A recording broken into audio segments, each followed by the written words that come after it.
Es el año 1470. En las montañas de Tesalia, una campana suena por última vez sobre un valle que nunca volverá a oír su sonido. En el interior del monasterio de Santa Catalina, 23 mujeres se arrodillan en oración. Sus labios se mueven al unísono y forman palabras que han pronunciado cada mañana durante años. Pero esta mañana las palabras tienen un sabor diferente. Saben a ceniza, a despedida.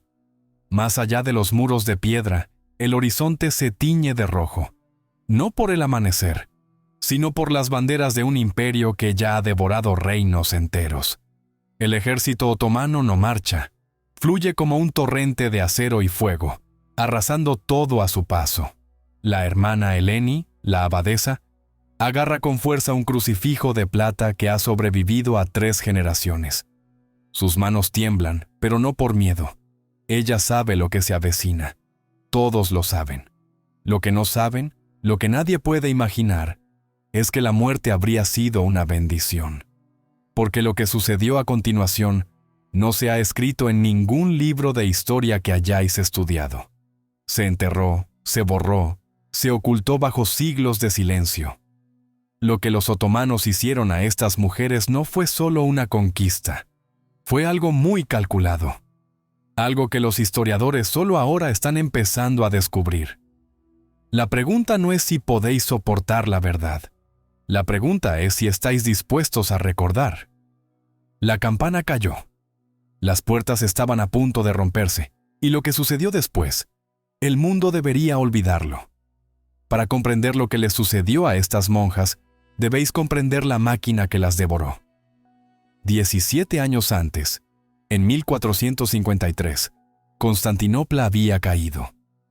La joya de la cristiandad, la ciudad que había permanecido en pie durante más de 1000 años, desapareció en 53 días de cañonazos y sangre.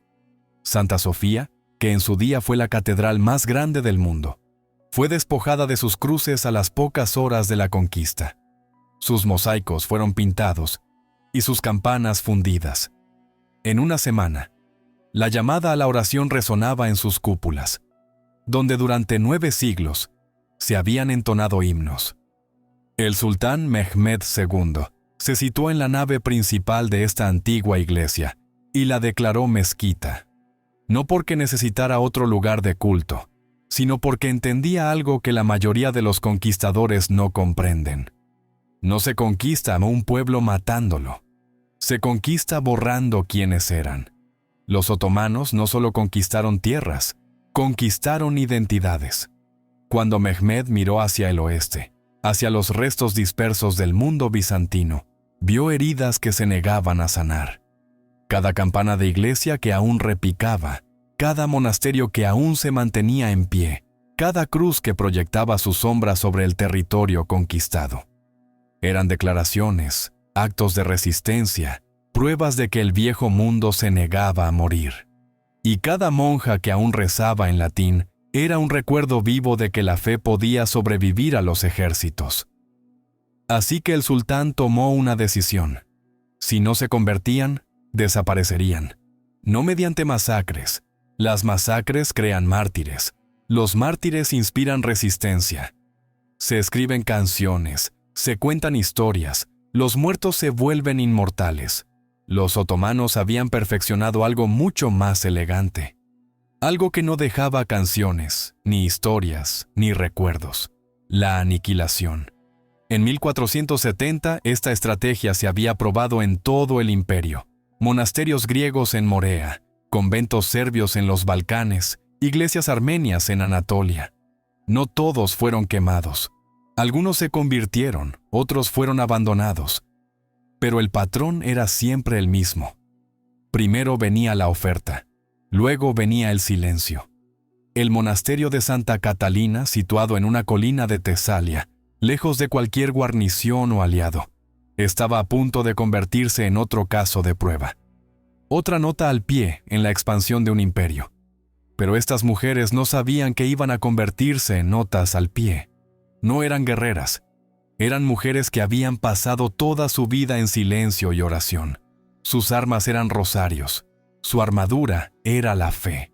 La mayoría de ellas nunca había visto a un soldado, nunca había empuñado una espada, nunca había pensado que tendría que hacerlo. La hermana Eleni era abadesa desde hacía 12 años. Antes de eso, había cuidado a los enfermos en un pueblo que ya no existía, devorado por la peste en 1448. Había ingresado en el convento, no para escapar del mundo, sino para encontrarle un sentido. La hermana Magdalena tenía 19 años. Había tomado los votos solo 2 años antes. Sus manos aún tenían los callos del trabajo en la granja de su padre. Había ingresado en el convento después de que su familia fuera asesinada en un asalto. El convento era el único lugar donde se había sentido segura desde entonces. La hermana Teodora tenía 70 años. Había sobrevivido a 2 abadesas, a un emperador y a más guerras de las que podía contar. Había dejado de temer a la muerte hacía décadas, pero ninguna de ellas había vivido nunca algo así. Este momento de la historia debería conmoveros, porque lo más peligroso que se puede hacer ante el poder es negarse a olvidar quiénes somos. Veamos ahora qué sucede cuando la fe se enfrenta al imperio. El primer proyectil cae poco después del amanecer. No impacta en la capilla, impacta en el campanario. El ruido es apocalíptico. La piedra explota en el aire. El hierro chirría contra el hierro.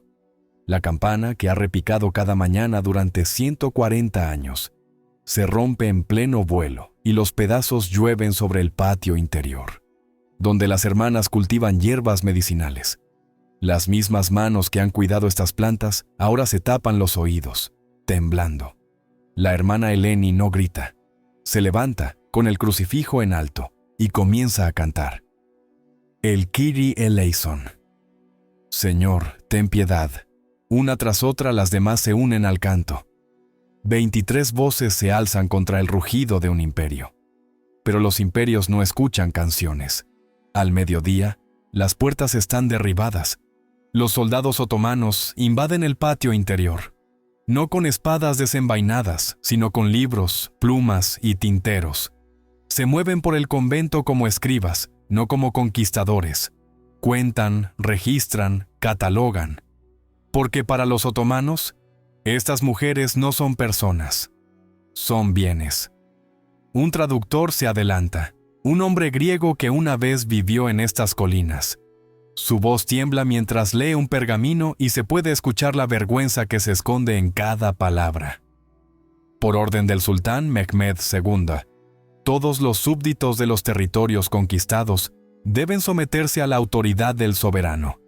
Los que se conviertan recibirán protección. Los que se nieguen sufrirán las consecuencias de la rebelión. La hermana Eleni se adelanta. Su rostro está tranquilo, casi sereno. No se dirige a los soldados, sino al traductor, en griego, con tanta claridad que todos la entienden. Dile a tu sultán que ya hemos entregado nuestras vidas a un rey. No tenemos nada más que entregar. El oficial al mando, un hombre llamado Hasan Pasha, cuyo nombre aparece en los registros militares otomanos de la campaña de Tesalia de 1470, no responde con ira. Responde con algo mucho más aterrador, una sonrisa, porque él sabe algo que las monjas aún no comprenden. Los otomanos han perfeccionado el arte de quebrantar a las personas sin matarlas. Esa noche, las mujeres son encerradas en su propia capilla, sin comida, sin agua, solo oscuridad y el ruido de los soldados fuera, riendo, comiendo, viviendo, mientras esperan a ver quién se derrumba primero. 2 hermanas, las más jóvenes de Corinto, comienzan a llorar en un rincón. Sus sollozos resuenan en las paredes de piedra, pero la hermana Magdalena, de apenas 20 años, comienza a susurrar un salmo. El Señor es mi pastor, nada me faltará. Luego otro.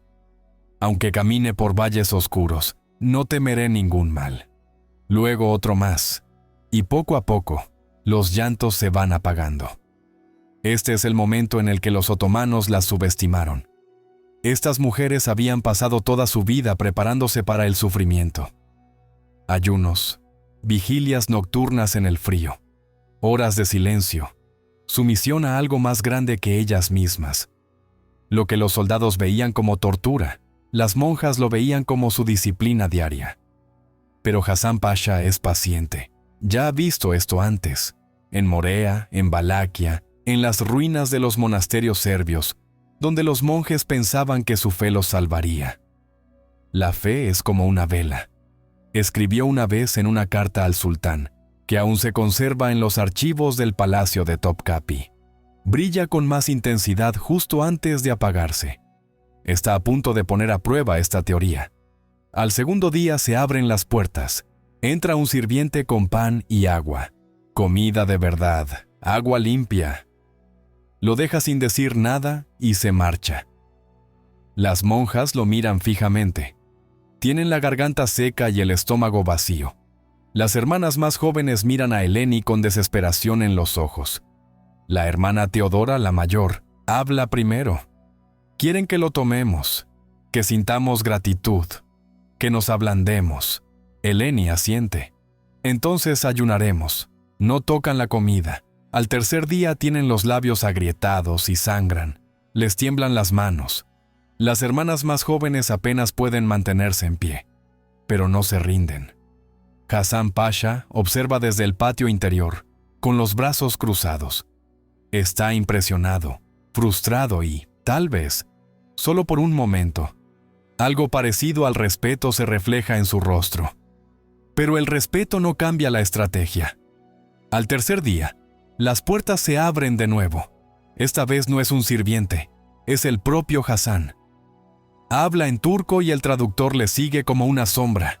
No sois criminales, no sois enemigas, simplemente estáis equivocadas. El sultán es misericordioso, os ofrece una nueva vida, nuevos nombres, protección. Todo lo que tenéis que hacer es pronunciar las palabras. Silencio. O venís con nosotros a Constantinopla. Allí, el propio sultán escuchará vuestro caso. Quizás se conmueva por vuestra convicción. Hace una pausa, deja que las palabras calen. Pero el camino es largo, y los débiles no lo sobrevivirán. No es una amenaza, es una promesa. La hermana Eleni mira a sus hermanas. Algunas apenas están conscientes. Algunas rezan con los ojos cerrados. Algunas miran fijamente al suelo y tratan de encontrar fuerza en la piedra. Se vuelve hacia Hasan. Iremos. La sonrisa vuelve a su rostro. Bien, partiremos al amanecer. Esa noche, las monjas se abrazan en la oscuridad. Nadie habla, pero la hermana Magdalena comienza a tararear. Un himno que cantaban en las vísperas. Una tras otra las demás se unen. Afuera los soldados lo oyen. Algunos de ellos se detienen. Otros apartan la mirada. Años más tarde, uno de ellos le contará a su nieto sobre las mujeres que cantaron hasta morir. Pero también esta historia caerá en el olvido. Por ahora, el himno se eleva a través de las grietas en las paredes de la capilla y se adentra en la noche. Una plegaria, una súplica, una declaración. Todavía estamos aquí. Parten al amanecer del cuarto día. 23 mujeres, con las manos atadas con cuerdas, caminan hacia el sur, hacia la costa. Sin carros, sin caballos, solo con sus pies, el polvo y el sol implacable. Los soldados no las apresuran, no es necesario. El camino en sí es el castigo. Al segundo día la hermana Irene se derrumba. Tiene 62 años. Sus rodillas fallan desde hace años. Intenta levantarse, pero sus piernas no la sostienen. Los soldados no esperan. La hermana Magdalena y otra monja, la hermana Ana, la levantan entre las dos y la llevan durante los siguientes 5 kilómetros. Cuando finalmente se detienen para pasar la noche, Irene está inconsciente. Por la mañana ya ha fallecido. La entierran al borde de la carretera con sus propias manos. Sin herramientas, sin ceremonia, solo tierra y oraciones susurradas. Los soldados observan, no los detienen. Hasan Pasha toma nota en su libro mayor. Quedan 22. Al cuarto día vuelve a ocurrir. La hermana Calista, que no ha hablado desde el asedio, simplemente deja de caminar. Se sienta en medio de la carretera, cierra los ojos y no se levanta. La dejan allí. Cuando llegan al puerto de Volos al 7º día, solo quedan 18. Pero algo ha sucedido en esa carretera, algo que los otomanos no habían previsto. Las monjas dejaron de llorar, dejaron de suplicar. Caminaban en silencio. Pero no era el silencio de la derrota, era el silencio de mujeres que ya habían tomado una decisión. La hermana Eleni se había puesto al frente de la fila, guiándolas, incluso con las manos atadas. Pero en la mañana del 7º día, Hasan Pasha la llama. La llevan sola a su tienda.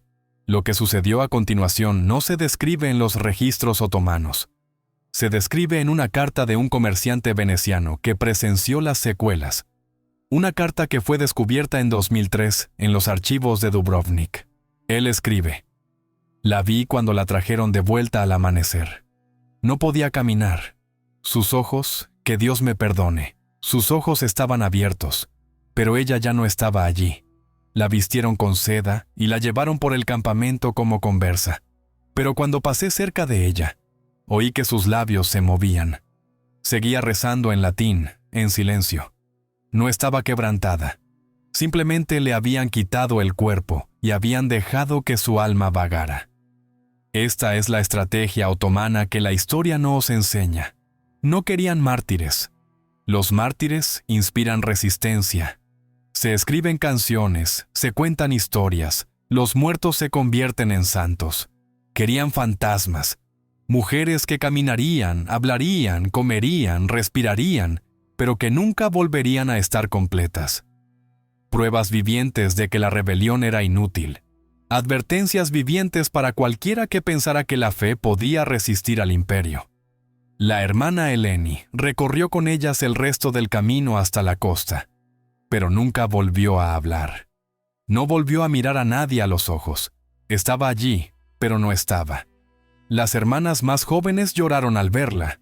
Las mayores simplemente rezaron con más fuerza. En el puerto de Volos las embarcan en una galera, un enorme buque de guerra con hileras de bancos y cadenas atornilladas a la madera. No es un barco de pasajeros, es una embarcación diseñada para el control. Esclavos, prisioneros, carga. Las monjas son encadenadas a los bancos, con las muñecas sujetas a anillos de hierro. Un manifiesto del barco, descubierto en 1987 en el Museo del Palacio Topkapi de Estambul, no las enumera por su nombre, sino por su número. Prisioneras religiosas, mujeres, 18. Destino, casa imperial. Propósito, servicio doméstico y conversión. La palabra servicio tiene mucho significado. La travesía dura 12 días. El mar no es benigno. Las tormentas azotan la cubierta. La espuma salada quema sus labios agrietados. El barco se balancea y se sacude. Y las mujeres, que nunca han visto el mar, vomitan hasta que no les queda nada. Por la noche, la más joven, la hermana Magdalena, susurra salmos entre dientes. Su voz es débil, apenas audible por encima del estruendo de las olas.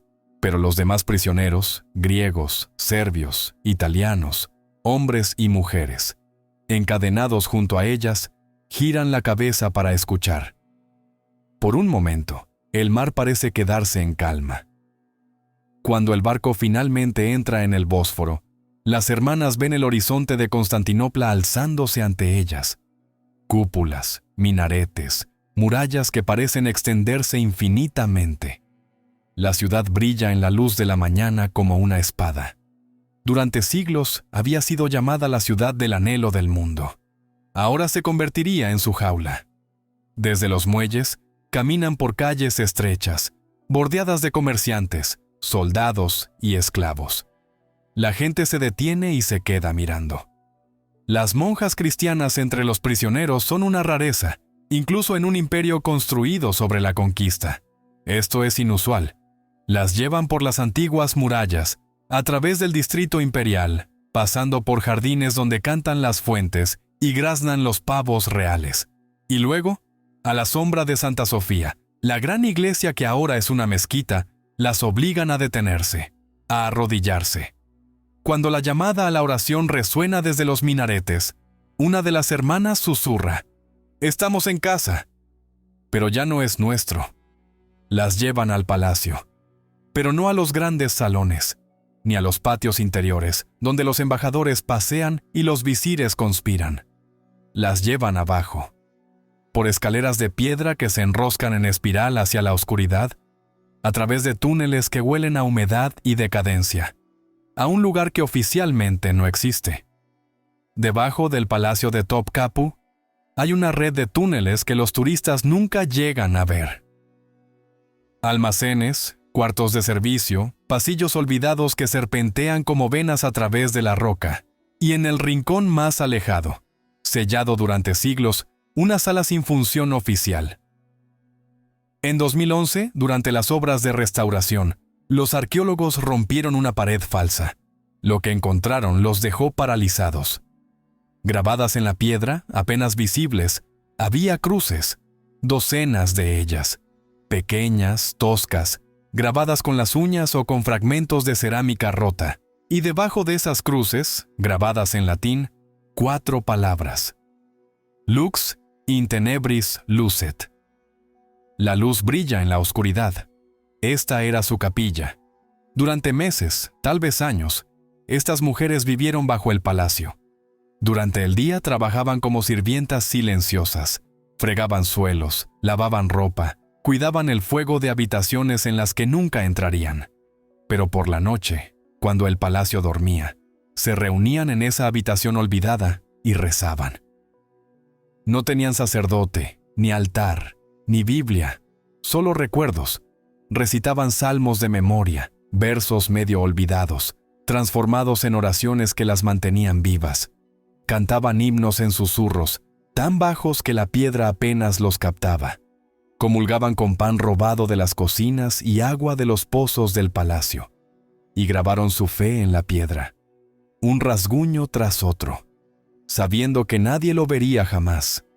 La hermana Magdalena estaba entre ellos, la chica que había susurrado salmos en el barco, la que había llevado a la hermana Irene por la calle, la que se había negado a mirar hacia otro lado cuando trajeron a la hermana Eleni, envuelta en seda.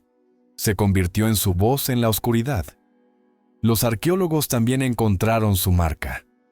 Un pequeño pájaro grabado en la esquina de la pared. Junto a él, 23 líneas, una por cada hermana, pero solo 11 líneas estaban completas. El resto se perdía en la nada. Utilizaron cerámica rota como candelabros, un trozo de lino como mantel de altar. Con un fragmento de un espejo roto formaron una cruz tosca.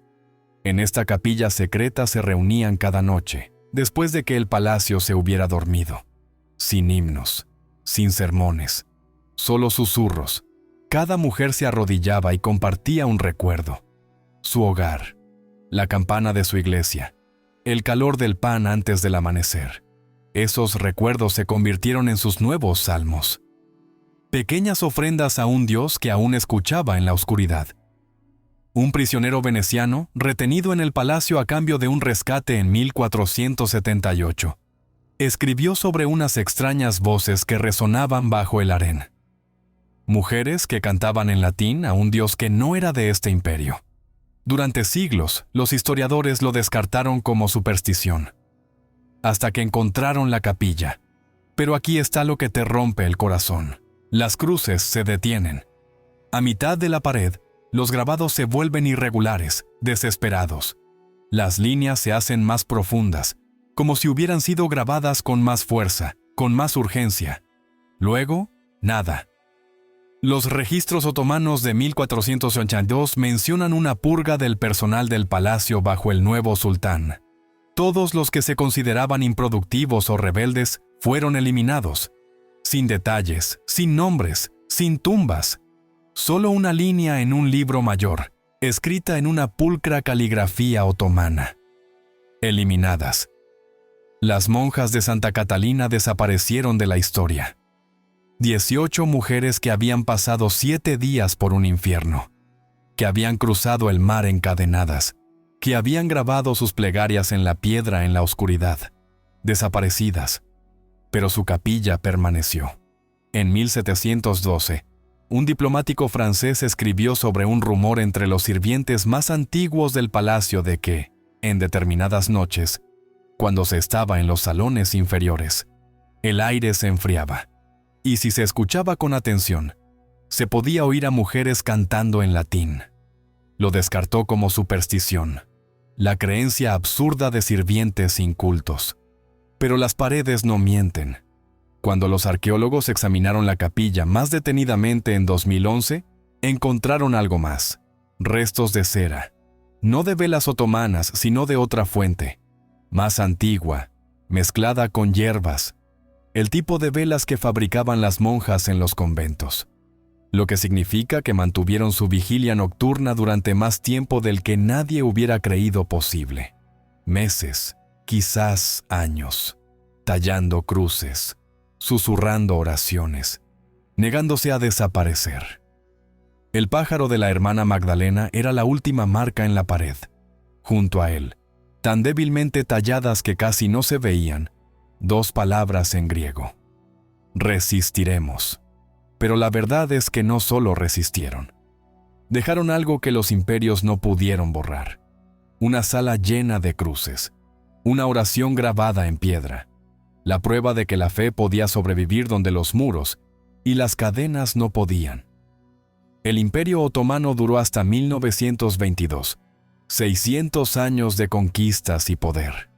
Pero al final, fueron estos grabados en la pared los que sobrevivieron. No los decretos del sultán, no los libros de contabilidad de Hassan Pasha, no la seda con la que vestían a la hermana Eleni. Solo 4 palabras en latín, grabadas por mujeres que el mundo olvidó. Lux in tenebris lucet. La luz brilla en la oscuridad. ¿Por qué es importante esta historia? Porque no se trata de religión, ni siquiera se trata de los otomanos. Se trata de lo que hace el poder cuando intenta exterminar a las personas, y de lo que sucede cuando esas personas se niegan a desaparecer. El Imperio Otomano duró 600 años. Conquistaron 3 continentes, reescribieron mapas, idiomas, culturas enteras. Convirtieron la catedral más grande de la cristiandad en una mezquita. Gobernaron desde las puertas de Viena hasta los desiertos de Arabia.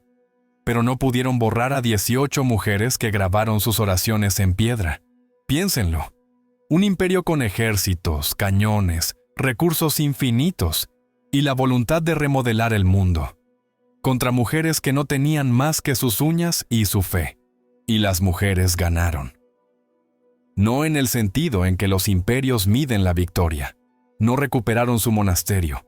No convirtieron a sus secuestradores. No vivieron para ver la libertad. Pero dejaron una huella. La historia la escriben los vencedores. Pero la memoria la escriben los supervivientes.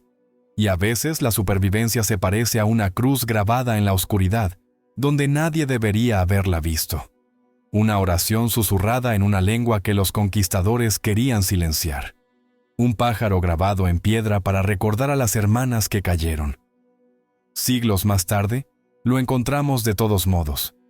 El filósofo Søren Kierkegaard escribió una vez: la vida solo se puede entender mirando hacia atrás, pero hay que vivirla mirando hacia adelante.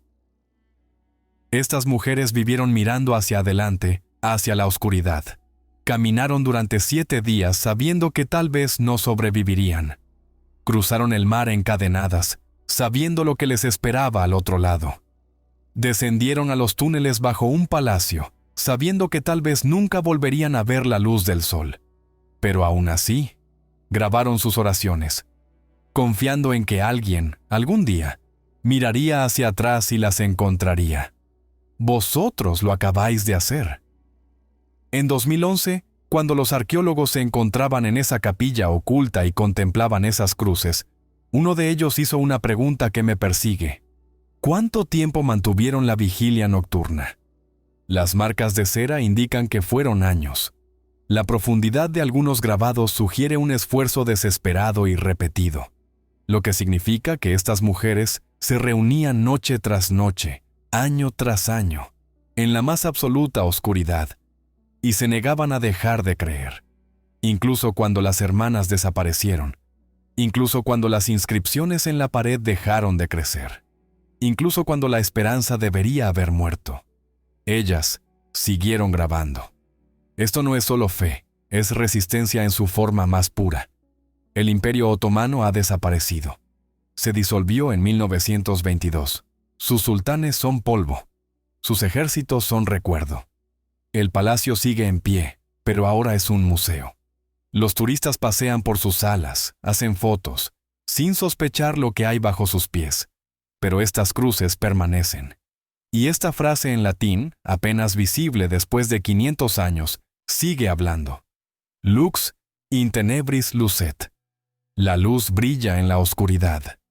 Proviene del Evangelio de Juan, un versículo sobre la luz que no puede ser extinguida, sobre la verdad que sobrevive, incluso cuando todo lo demás es arrebatado.